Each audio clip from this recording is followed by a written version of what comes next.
तप्त मानस शांत हूँ जिनके गुणों के गान में वे वर्धमान महान गुण वितरे हमारे ध्यान में।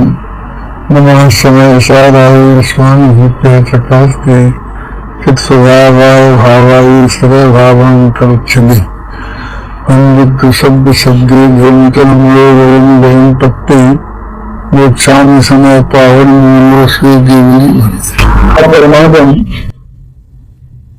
वेद ज्ञान का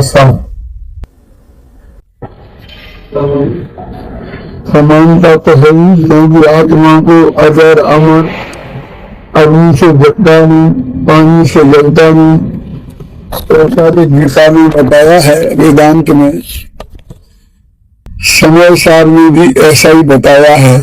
लेकिन फंडामेंटल अंतर क्या है, ये 2 मिनट आपका ध्यान उस तरफ आकर्षित करना चाहता हूं।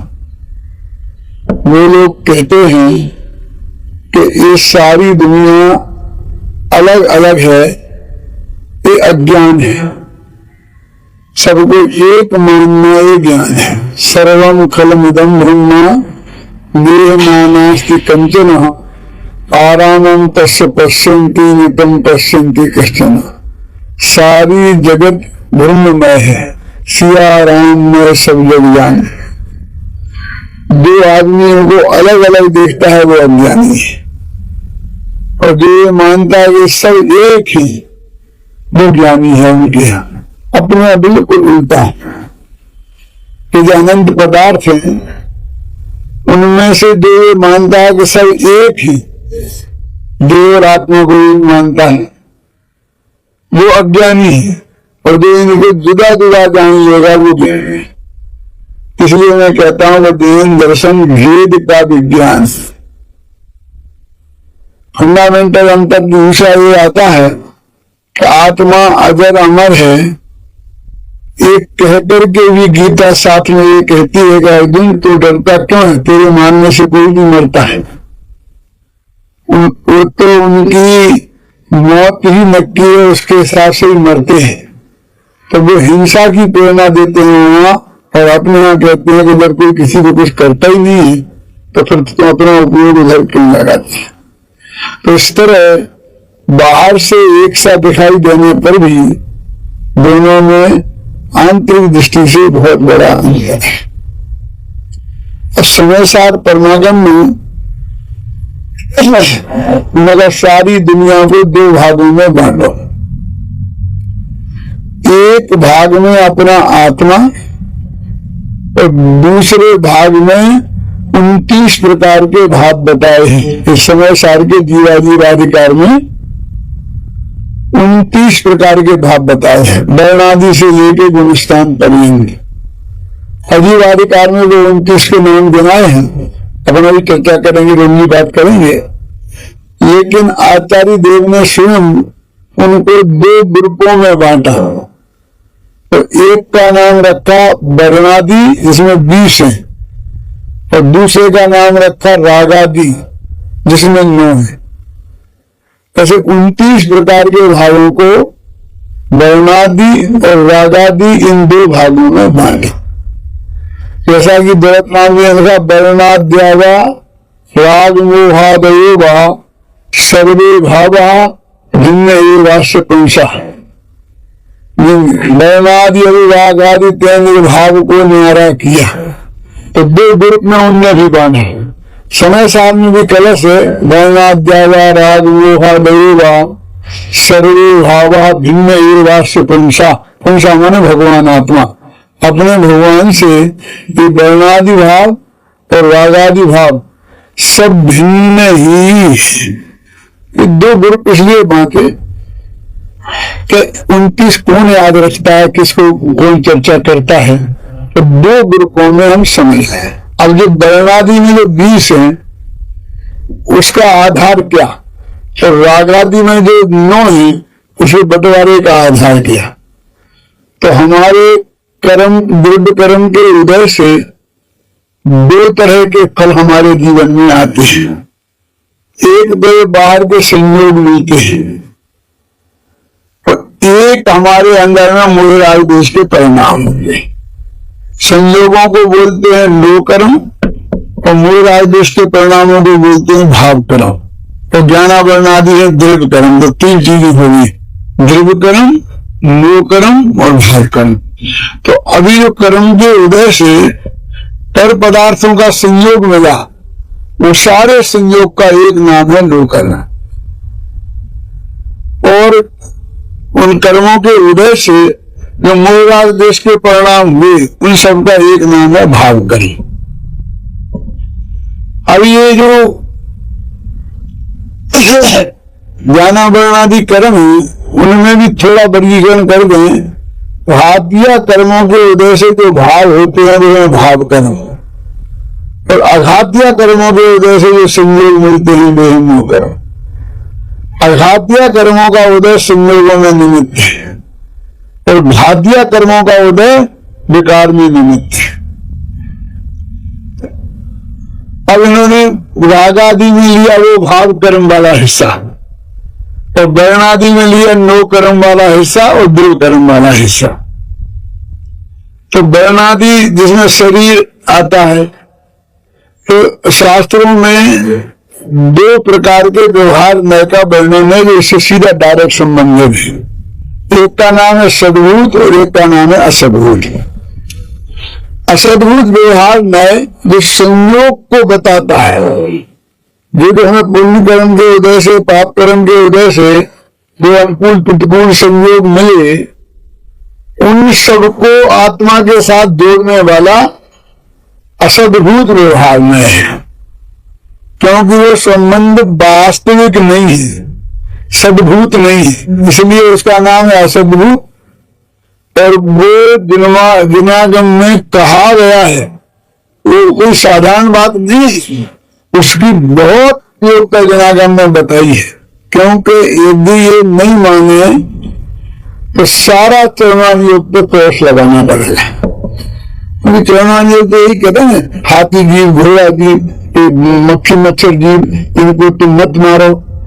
अब देव और आत्मा ये दोनों मिलकर जीव कह रहा है ना, ये दोनों मिलकर जीव कहे असद्भूत व्यवहार नहीं को। यदि असद्भूत व्यवहार नहीं को सर्वथा झूठा मानोगे तो फिर ये जीव नहीं कहलाएंगे, फिर इनकी दया नाम की कोई चीज नहीं रहेगी। चरणान योग का जो पूरा आधार है ये असद्भूत व्यवहार में है। अब दूसरा देखिए कि असद्भूत भी दो प्रकार का होता है, एक उपचरित, एक अनुपचरित। उपचरित माने दूर का संबंध से होता है, असंश्लिष्ट संबंध, और अनुपचरित माने पास का संबंध, माने संश्लिष्ट संबंध। तो ये जो जितना संयोग हमें मिले हैं, इनमें हम दो हिस्सों में बांटते हैं, दूर का एक पास का। तो दूर का मानी क्या? स्त्री पुत्र मकान राजा मंगल देश गांव दुनिया, ये सब दूर के संबंधी है। तो पास का अकेला शरीर है। शरीर को बोलते हैं अनुपचरित असद्भूत व्यवहार में से अपना है, मैं उसकी क्रिया का करता हूं, मैं उसका भोगता हूं। उपचरित असद्भूत व्यवहार में से कहते हैं कि स्त्री पुत्र मकान राजा मंगल देश गांव, इन सब का जो मेरे हैं, मैं इनका करता हूं, भोगता हूं। देश भी मेरा है, देश भी मेरा है। अभी इसका वर्गीकरण कैसे किया? तो उसका आधार ये है कि जिसका संबंध अपना जन्म से लेकर मृत्यु तक हो, उसको बोलना नजदीक का संबंध, संश्लिष्ट संबंध, अनुपचरित। तो जिसका इसी भक्त में संयोग छूट जाए, उसको बोलते हैं दूर का संबंध। तो इससे भेद विज्ञान करने में सुविधा रहती है, क्योंकि हमारे सामने दिखता है कि हम जिंदा है, पत्नी का स्वर्गवास हो गया, पत्नी जिंदा है, पति का स्वर्गवास हो गया, तो वियोग होता दिखता है ना, तो हम दोनों जुदे जुदे हैं, स्पष्ट ज्ञान में आ जाता है। लेकिन इस शरीर का तो जन्म से लेकर मरण तक का संयोग, हमने अपनी मौत तो हम देख नहीं सकते, इसलिए हमारा शरीर हमारी आत्मा से जुड़ा है, इसको समझना थोड़ा कठिन है। तो इसलिए उन्होंने जिनका जन्म से लेकर मरण तक संबंध न छूटे, हम बम्बई जाएं, तो शरीर भी साथ में जाएगा, पत्नी ना जाए, ऐसा हो सकता है। तो जिनका संबंध इसी भव में छूट सकता है उनको बोलते हैं उपचरित सद्भूत, और जिनका संबंध इस भव में नहीं छूटता है उनको बोलते हैं अनुपचरित असद्भूत। और वो शरीर ही एक ऐसा है। तो असद्भूत व्यवहार में संयोग का ज्ञान कराने वाले हैं, और सद्भूत व्यवहार में भेद का और विकार का ज्ञान कराने वाला है। रागादिक को आत्मा का कहना ये सद्भूत व्यवहार में है, ज्ञान दर्शन चारित्र को आत्मा का कहना ये भी सद्भूत व्यवहार में है। एक शुद्ध सद्भूत है, एक अशुद्ध सद्भूत है, एक अनुच्चय सद्भूत है, एक उच्चय सद्भूत है। जो निर्मल पर्याय है और गुण है, असंग प्रदेश है, उन्हें आत्मा का कहना शुद्ध सद्भूतानी अनुच्चय सद्भूत व्यवहार है। और जो राग देश में विकारी परिणाम है उन्हें आत्मा का कहना, आत्मा को उनका कर्ता कहना, ये उपचरित सद्भूत व्यवहार में है।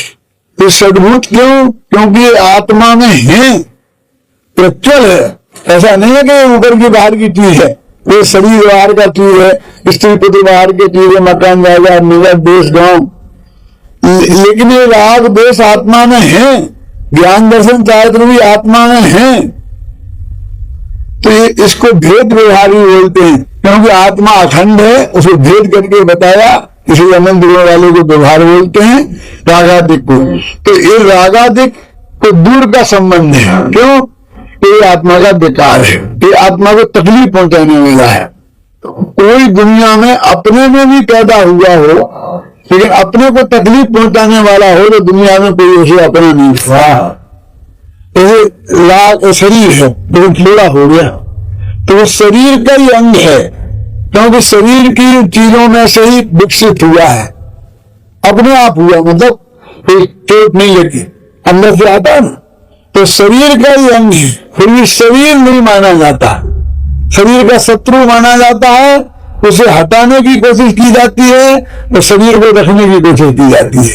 यदि हम ये नहीं माने कि शरीर अलग है और फोड़ा अलग है, तो हम कभी फोड़े का इलाज नहीं करेंगे, ऑपरेशन नहीं कराएंगे। क्यों? तो उसके साथ शरीर नष्ट हो जाएगा, हमें ऐसा करना नहीं है। दोनों में फर्क है, फोड़ा निकालने लायक है, शरीर निकालने लायक नहीं है। ऐसे राग निकालने लायक है, ज्ञान निकालने लायक नहीं है। तो दोनों ही आत्मा की पर्याय हैं, एक विकारी और एक विकारी। तो इस तरीके से चार नहीं है ना व्यवहार के, जिनको हम सद्भूत और असद्भूत बोलते हैं, और उनको उपचरित और अनुपचरित के भेद से चार किए जाते हैं। तो अपने चार ग्रुप बन गए। तो एक स्त्री पुत्र मकान जायदाद मंगल देश गांव और दुनिया, एक ग्रुप में इतनी चीजें आती है। अब थोड़ा हम विचार करें कि हमारी भाषा कितनी कमजोर है। हम बोलते हैं हिंदुस्तान हमारा है, फिर बोलते हैं तो हमारा राजस्थान हमारा है, फिर बोलते हैं जयपुर हमारा है, फिर बोलते तोड़ामर भवन हमारा है। हमारे पास एक ही शब्द है, तो हमारा ऑफिस, हमारा हमारा। लेकिन इन सब बातों में वजन एक सा है क्या? जैसा हमारा हिंदुस्तान है कि जैसे राजस्थान है, कुछ फर्क है। रशिया के सहयोग से हिंदुस्तान की गवर्नमेंट ने 5 बड़े बड़े कारखाना खोलने का निश्चय किया, हिंदुस्तान में खोलेंगे, तो हम राजस्थान को मिलना चाहिए।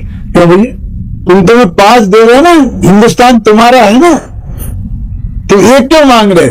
एक राजस्थान को। तो राजस्थान में जैसा अपनापन मेरा गहराई से है, उतना अपनापन हिंदुस्तान में नहीं है। लेकिन शब्द हमारे पास है, हमारा हिंदुस्तान हमारा। तो जयपुर अच्छा, तो राजस्थान को एक दिया कि जयपुर में खोलना चाहिए, जोधपुर में नहीं। क्यों? ये जोधपुर तुम्हारा नहीं है, कि जैसा जयपुर है वैसा नहीं है। फिर कोई बात आएगी टोडामल स्मारक है, क्योंकि जैसा टोडामल स्मारक हमारा है वैसा पूरा जयपुर नहीं है। तो हम भेद करते करते कैसे देह तक पहुंचेंगे? तो कहने को तो हमारा ये सब हमारा एक ही शब्द है, लेकिन इनमें वजन में बहुत फर्क है। तो ये जो एक तो संयोग का ज्ञान कराने वाले में, तो एक विकार का विकारी पर्याय का ज्ञान कराने वाला में, तो समय सार में क्या किया है? तो इसके 2 अधिकार हैं, एक जीवाजीव अधिकार, एक कर्ता कर्म अधिकार। इन 2 की बात अभी करता हूं। तो ये जो आओ बन गया,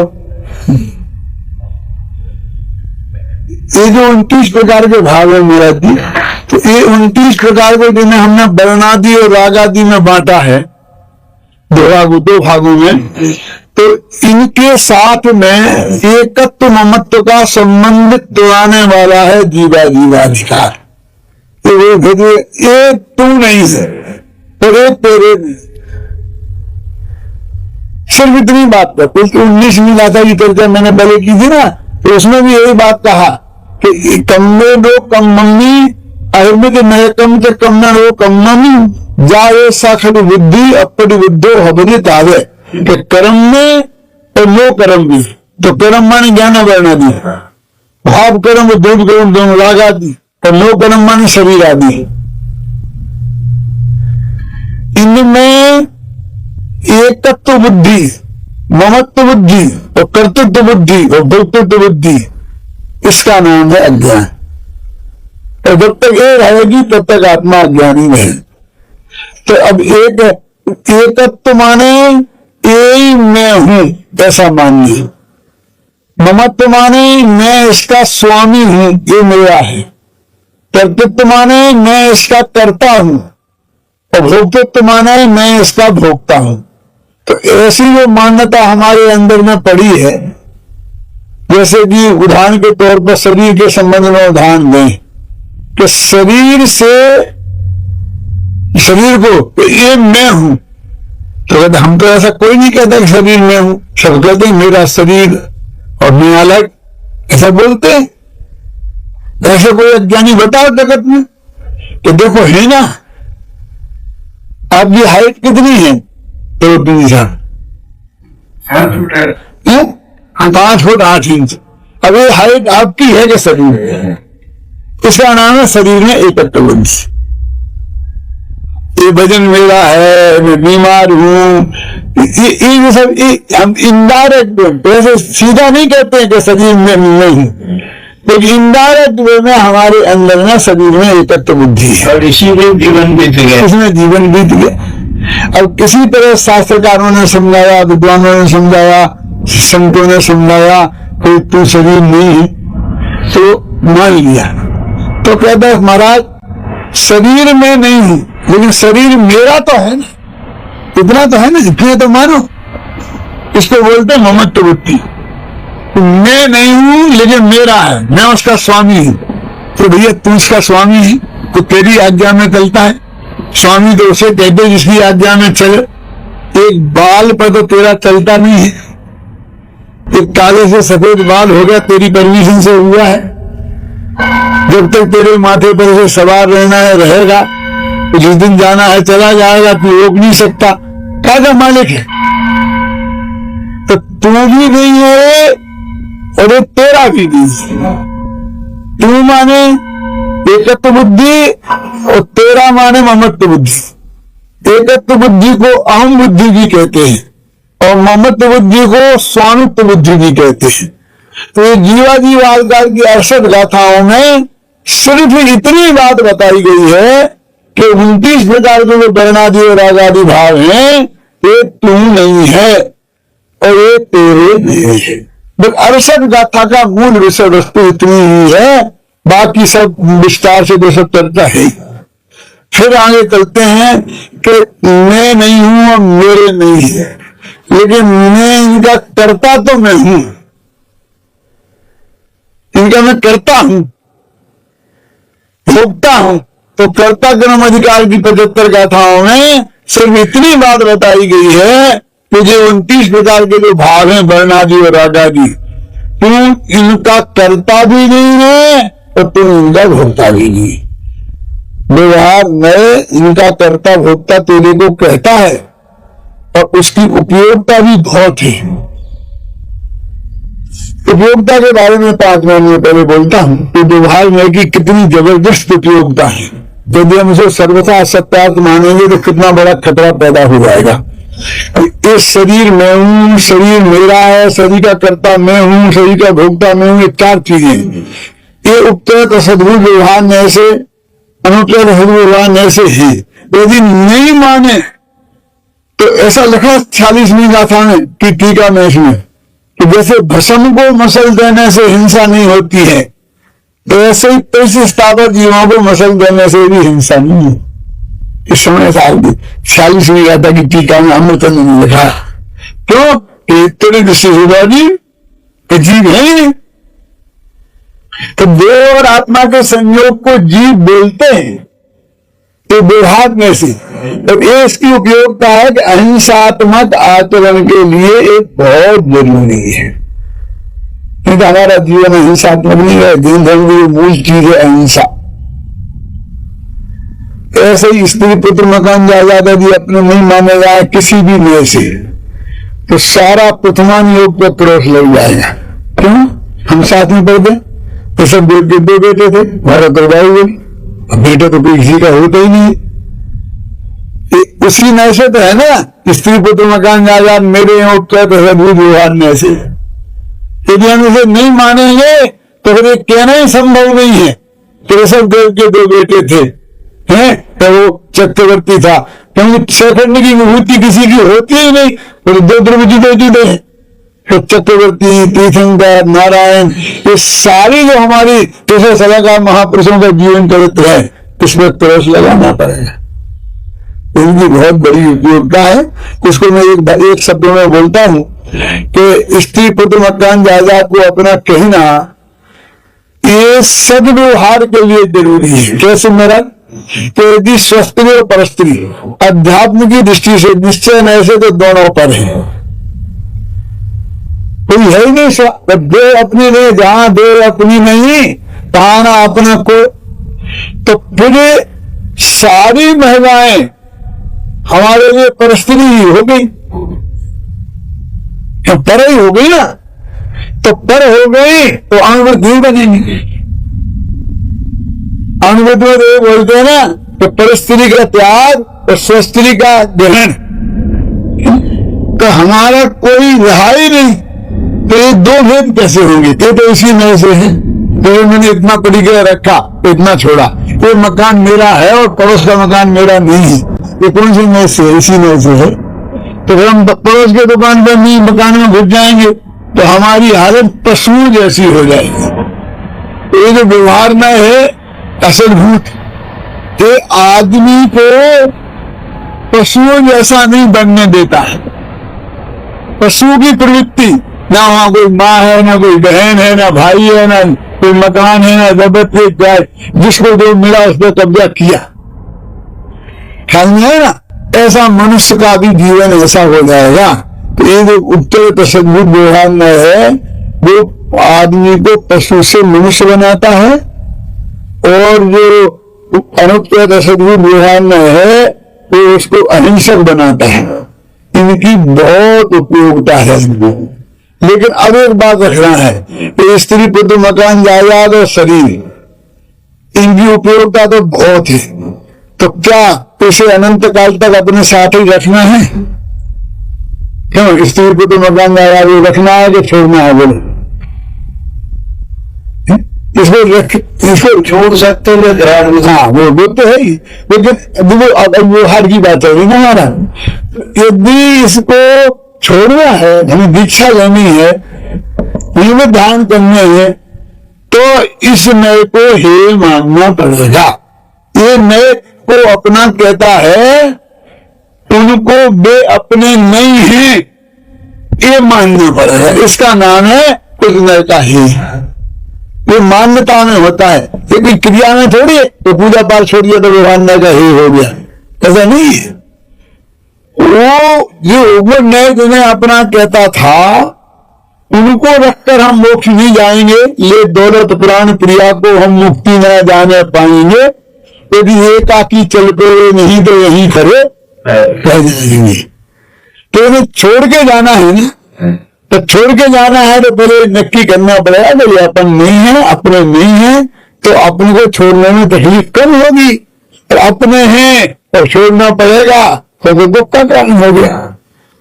तो छोड़ने के पहले ये मेरे नहीं है ये मानना पड़ेगा। अब ये मानना पड़ेगा तो जो न इन्हें मेरा कहता है वो असत्यार्थ है, मानना पड़ेगा। मानते रहे कि मेरे हैं, इसका है ही नहीं तो छोड़ेगा। अब गुड निश्चय तक की बात है, आगे वहां पहुंचेंगे। निश्चय की बात है, जो भी व्यवहार की तथ्य में थोड़ी है ना। तो अभी संयोग की बात हो गई है। कौन असद्भुत व्यवहार में संयोग का ज्ञान कराता है। अब सद्भुत व्यवहार में संयोगी भाव का ज्ञान कराता है। संयोगी भाव बोलते संयोग के लक्ष्य से उत्पन्न होने वाले रागादि विकारी भाव। तो रागादि विकारी भाव मेरे है ही नहीं, कुछ अपन कहते हैं निन्ना भावा एव सर्वास्व पुंसा रागादि वर्णाद्यावा राग मोहा देवा सर्वे भावा भिन्न वास्य पुंसा। यदि है ही नहीं और हम उसके कर्ता भोक्ता नहीं है तो संसार में क्यों दिखा रहे, फिर कर्म का बंद क्यों हो रहा है? तो ये सारा संसार ही काल्पनिक सिद्ध हो जाएगा। ये तो फैक्ट है ना कि वो रागादिक भाव हैं और हम उनके कर्ता हैं, तभी तो हमें कर्म का बंद हो रहा। ये तो उसकी उपयोगिता हुई। मैं लंबाता नहीं हूं तो अपन आगे बढ़ेंगे। तो ये उपयोगिता हुई। अब कहते हैं कि रागादिक भाव लेकर साथ में मोक्ष में जाओगे, तो रागादिक भाव नाश करने के लायक है कि नहीं, छोड़ने लायक है कि नहीं के हैं। तो फिर तुम ये नहीं मानोगे तो रागादिक मेरे से जुड़े हैं, तो तुम रागादिक का नाश करोगे तो तुम्हारा नाश हो जाए। तो आत्महत्या तो कोई करना नहीं चाहता, तो जब ये रागादिक भी रहने दो, है ना। मेरे कोई तकलीफ हुई, मैं डॉक्टर के पास गया और डॉक्टर ने कहा कि देखो भाई साहब, इसका ऑपरेशन करेंगे तो आप के बचने की कोई गारंटी नहीं है। तो कितने परसेंट? तो 2% बच सकते हो, 98% का गारंटी नहीं है कि रहने तो भैया बीमारी के साथ ही जी रही है। तो राग के नाश के साथ हमारा नाश हो जाए तो हम कहेंगे हम राग के साथ ही जिएंगे, हमें नहीं जिएंगे। तो आचार्य बताते हैं कि मुझे राग जुदा है, तू जुदा है, राग का नाश हो सकता है, तू बिल्कुल सेफ है। राग का नाश करने से तेरे कोई तकलीफ नहीं होगी, तो क्योंकि तुम जुड़े जुड़े है, इसलिए जो राग का करता तो उसको बताया था। अब उसको कह रहे कि तुम उससे बिल्कुल जुदा है, नहीं तो राग को हे कैसे कहेंगे? आत्मा को उपाधे राग को हे। फिर कहते हैं राग कोई राग विकटा, इसका नाम है उपचरित सद्भुत व्यवहार। अब एक अनूठ्य सद्भुत व्यवहार है। ये जगह थोड़ा सा बारीक है कि आत्मा में जो असंख्यात प्रदेश है और आत्मा में जो अनंत गुण है और अनंत गुणों की निर्मल परिणम सम्य दर्शन ज्ञान चारित्र है और केवल ज्ञान है, इतनी चीजें हैं। ये अनूठ्य सद्भुत व्यवहार में एक विषय बनती है। अनुत्तर से दूर व्यवहार में इन्हें अपनी कहता है, इनका कर्ता भोक्ता भी अपने को कहता है और इनका स्वामी भी अपने को कहता है। तो अब ये कहते हैं कि क्या आत्मा में अनंत गुण नहीं है, असंख्यात प्रदेश नहीं है कि है? तो यही तो कहता है शुद्ध सद्भुत व्यवहार में। तो कहते हैं ये उनको अपना मानना जरूरी है। अब सवाल ये है कि जब तेरे दिमाग में अनंत गुण आते रहेंगे, असंख्य प्रदेश आते रहेंगे, तब आत्मा का अनुभव संभव नहीं है, क्योंकि विकल्प की उत्पत्ति होती है और अनुभव निर्विकल्प में होता है। तो अनंत गुण नहीं आए ख्याल में, अनंत गुणों का अखंड पिंड आत्मा ख्याल में आए, असंख्य प्रदेश ख्याल में नहीं आए, असंख्य प्रदेशों का अखंड पिंड भगवान आत्मा ख्याल में आए। सरलता के लिए मैं बोलता हूं कि हलवा जिस 5 चीजों को मिलकर बनता है वो स्वादिष्ट बने। अब उसमें हलवे का स्वाद लेना है तो उसमें कितना घी डाला, कितनी शक्कर डाली, कितनी चीनी डाली, इसका विचार छोड़ना पड़ेगा। बस तुम तो उसका मजा लो, और जब बनता कैसे जानना हो तो सब चीज जाननी पड़ेगी, है ना। तो मैं एक उदाहरण देता हूं कि ये तो कंजूस के हलवे जैसा है आत्मा का अनुभव। कि कंजूस का हलवा कैसा कि अपने घर में तो कभी हलवा बनाता नहीं है, लेकिन कभी मेहमान आ जाए और बनाना पड़े, ख्याल है ना, तो बाजार से सब चीजें लाता है और सोचता है कि ये तो मेहमान बहुत महंगा पड़ा, 100 रुपए किलो का तो घी, इतनी चीनी, ये तो 1000 रुपए खर्च हो गए होंगे। तो ये मेहमान के खाने को बैठता है तो साथ में उसको भी बैठाता है, दोनों बैठते हैं, लेकिन मेहमान को जैसा मजा आता है उसे नहीं आता, क्योंकि वो उन भाव के विकल्प में 1000 रुपए खर्च करने के विकल्प में रहता है। अरे भाई तुम अभी इस विकल्प छोड़ तो तेरे को हलवे का स्वाद आएगा। ऐसे अनंत गुण है, असंख्य प्रदेश है, इनका विकल्प तोड़ तो तेरे को आत्मा का अनुभव होगा। इसलिए इस दृष्टि से इस व्यवहार में को भी जो मन में हे कहा है, तो तारों एक से नहीं है, कितना फर्क है। एक तो स्त्री पुत्र मकान मेरे, सारा हिंदुस्तान मेरा कहना, और एक आत्मा में ज्ञान दर्शन गुण है उनको अपना कहना, दोनों में फर्क नहीं है। ये तो वास्तव में ही अपने नहीं है सारा हिंदुस्तान, तो उसमें हमारा कुछ भी नहीं चलता है, और ये गुण तो हमने हैं, तो दोनों को अपने व्यवहार शब्द से प्रयोग किया गया है, इसलिए सारे दान वाला पर से नहीं नापा जा सकता है। तो ये कर्ता का जीवाजीवाधिकार में, जीवाजीवाधिकार में वर्णादि से लेकर गुणस्थान पर्यंत जो भाव हैं 29 प्रकार के, जिन्हें हम वर्णादि और रागादि कहते हैं, तो उसमें गुणस्थान भी भाव है। तो जब 14 गुणस्थान आत्मा नहीं, ऐसा वर्णादि से लेकर गुणस्थान पर्यंत ऐसा सब मूल गाथा में आया है। तो वो इन भावों का ये मैं हूं और ये मेरे, इन दो बातों का निषेध जीवाजीवाधिकार की अवसर गाथाओं में कहा गया, किया गया है। और फिर मैं इनका करता हूं और मैं इनका भोगता हूं, इसका निषेध कर्ता कर्म अधिकार में किया गया। मैं डिटेल में बाद में बात करूंगा, थोड़ा संक्षेप में आइडिया बताना चाहता हूं। अब ये प्रश्न खड़ा होता है कि भैया तुम ये कह रहे हो कि मैं नहीं हूं, मेरे नहीं है। थोड़ा देखिए, तो एक संस्था बनाई हमने, थोड़ा मर्ज हमारा फोन बना है, मेहनत करके खड़ा किया, तो उसे मैं तो अभेद हो गया है। मैं तो पंडित होमन घेरे ही नहीं करता हूं, सपना भी आता है तो स्मारक होमन का आता है, तो ऐसा मैं एकत्व स्थापित करता हूं। तो समझाया कि धोखे में मत रहना, ये बिल्कुल जुदी चीज है, तू जुदी चीज है, तू चला जाएगा ये रह जाएगा। तो मैंने मान लिया कि हाँ ये मैं नहीं हूं, लेकिन है तो मेरा ना, तो ये कैसा मेरा है? तो मैं ट्रस्टी हूं, मैं इसका अध्यक्ष हूं, मैं इसका मंत्री हूं। तो भैया ट्रस्टी का अर्थ समझता है? ट्रस्टी माने समाज ने तेरे पर ये विश्वास किया है कि तू इसकी रक्षा करेगा, इसका भोगता नहीं है। ट्रस्ट के कानून में नियम है कि कोई ट्रस्टी उससे अपना व्यक्तिगत लाभ नहीं ले सकता। जो ट्रस्ट के जो वो है सिद्धांत, उनका प्रचार करना उसका उद्देश्य है। तो फिर ट्रस्टी का मतलब क्या रह गया? करूं मैं, भोगू नहीं, कहाँ यही अर्थ है क्या? तो फिर तो तू चपरासी बन के रह गया, झाड़ू लगाने वाला बन के रह गया कि भाई बात तो ऐसी है। तुम्हें ट्रस्टी का सही अर्थ समझते हो तो मालिक नहीं हो, ट्रस्टी मालिक नहीं होता है। जैसे तुम अपने मकान के मालिक हो, ऐसे इस संस्था के मालिक नहीं हो। बात तो आप ठीक कहते हो। सब बीच में एक बात, हाँ,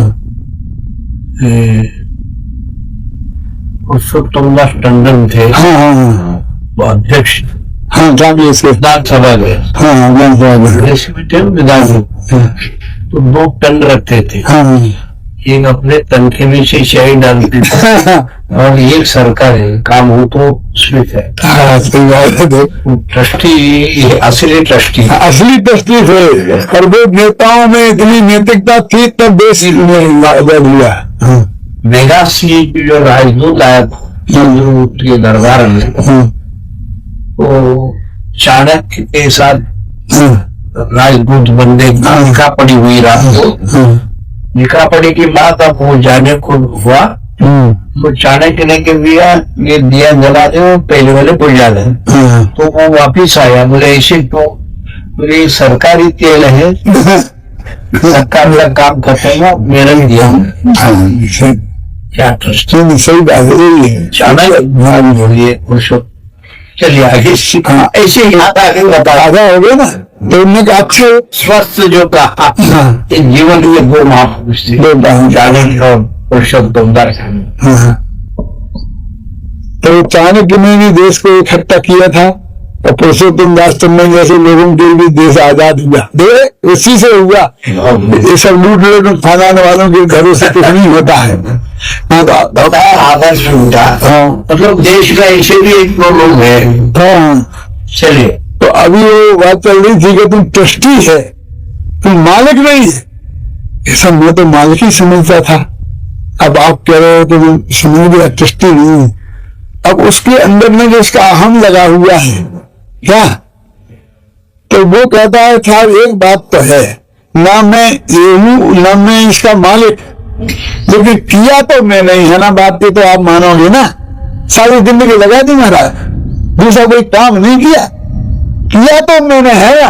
एक कर्तृत्व के बहाने उस पर अपना अधिकार रखना चाहता है। तीसरा तो कर्ता कर्म अधिकार में कहा कि धोखे में मत रहना, कोई किसी का कर्ता नहीं है। प्रत्येक द्रव्य अपनी क्रिया का कर्ता स्वयं है, क्योंकि कर्ता की परिभाषा ये है या परिणमति स कर्ता तत् परिणामं भवेत् तत् कर्मी या परिणति क्रिया सा। जो परिणमित होता है वो करता है, जो परिणाम है वो कर्म है, जो परिणति है वो क्रिया है, और तीनों निश्चय से अभिन्न ही है। अभिन्न तथा न तो बात चलती है। तो तुम करता भी नहीं हूं मैं, तो भैया कुमार किसे कहते हैं यहाँ पर, जरा समझना घबराना नहीं कि मिट्टी का घड़ा का करता है, तू नहीं है। तो वो निमित्त तो हो, यहाँ निमित्त है लेकिन तू निमित्त भी नहीं है। इसमें देखा स्वामी गाथा में। तो क्या है, तेरा योग और उपयोग निमित्त है। योग माने ये हाथों का ऐसी क्रिया हुई ना मनोरंजन काय की, और उपयोग तेरा ज्ञान भी इसमें लगा। तो मिले ज्ञान राग तो मेरो मिलो, कर्मो धर्मो तनिको मिलो। तो कहते हैं ये तो मिट्टी इसका करता है। तो ये कहते हैं कि ये जो हमारे होंगे, कोई भी बात करता है इसका कर्ता तू नहीं है। आत्मा जान स्वयं करे तुझे। हाँ, परभाव से करता आत्मा और दो कई करता वो किसी और बढ़िया। अब उसको ये लगता है महाराज कि ये तो मेरा सब लुट गया, ना ये मैं हूँ, ना मैं इसका स्वामी हूँ, ना मैं इसका कर्ता हूँ। तो मैं तो कर करके मर गया है, मेरी मस्ती से हाथ से बन रहे सब बराबर हो गए ना। तो वो कहते देखो साहब एक बात बताओ, मैं इसका उपभोग तो कर सकता हूँ, यहाँ पूजन होता है तो मैं सुन तो सकता हूँ, मंदिर में भगवान विराजमान है मैं पूजन तो कर सकता हूँ, यानी उसका उपभोग करने का अधिकारी तो मैं हूँ। जो भी इसकी उपयोगिता है तो समाज के लिए है, तो वो उपयोग मैं करूं तो मैं भोक्ता तो रहा। तो भोक्तत्व के बहाने फिर अपना संबंध किसी न किसी तरीके से कायम रखना चाहता। तो भोक्ता तो हूं, उपयोग तो मैं कर सकता हूं, मेरे काम की तो चीज है। अब मैं कोई ऐसा उपयोग नहीं करूंगा, भगवान के दर्शन करूंगा, पूजन करूंगा, स्वाध्याय करूंगा, लाइब्रेरी है, महर्षि का प्रवचन सुनूंगा। तो ये भोक्ता तो मैं हूं, काम तो मेरे आएगा। कोई भोक्तृत्व के बहाने इनडायरेक्ट कर्तृत्व को थोपना चाहता है, यानी संबंध किसी न किसी तरीके से मेरा काम रहना चाहिए।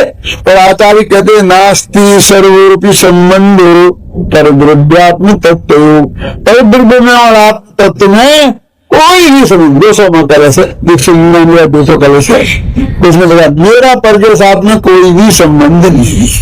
तो चारों का निषेध किया, एकत्व, ममत्व, कर्तृत्व, भोक्तृत्व। ये 144 गाथा होगी।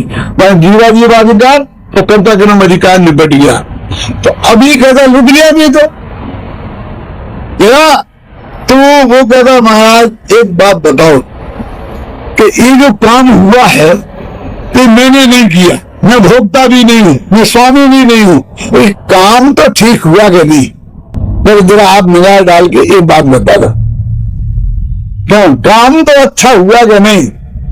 यानी वो क्या करता है कि आप ये कहो कि हाँ काम तो बहुत बढ़िया हुआ, एकदम हुआ, बस मेरे को साफ संतोष है, आपने इतना तो माना कि काम अच्छा हुआ। क्या वो इनडायरेक्ट में कर्तव्य की बुद्धि है, वो इससे पोषण करता है।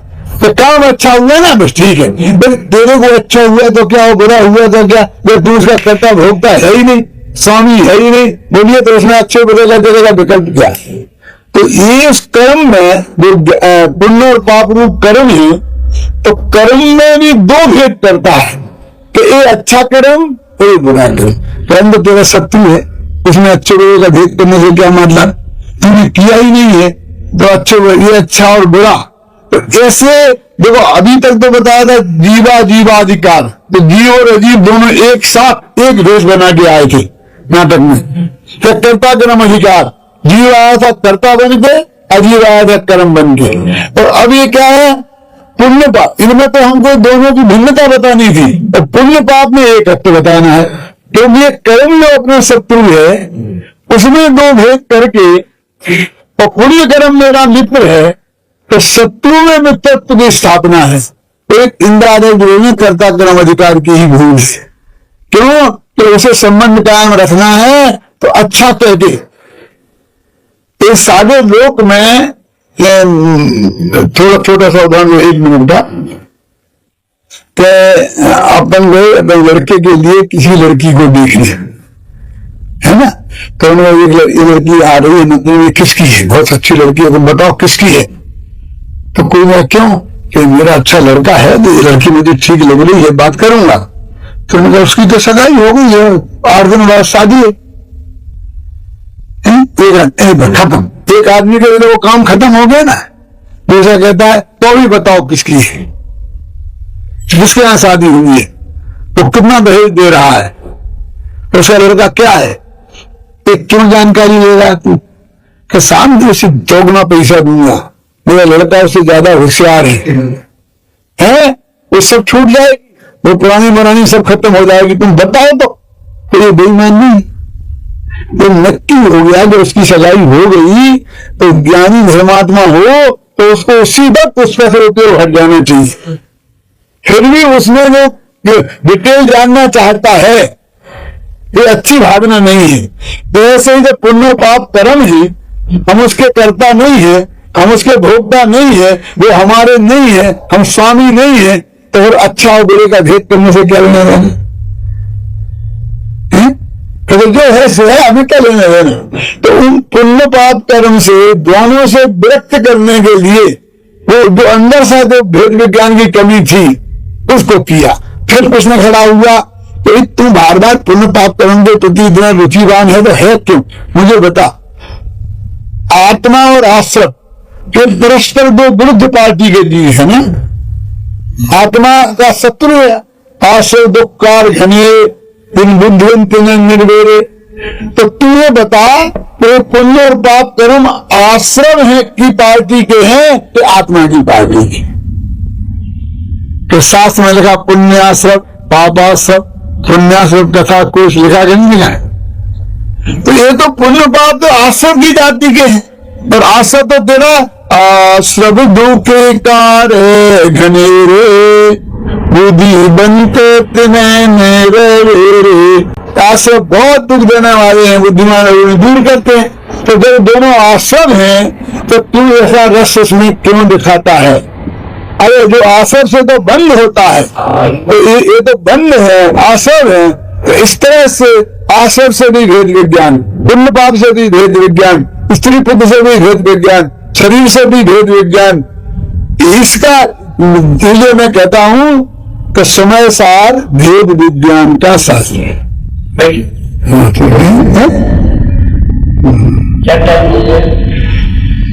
सारे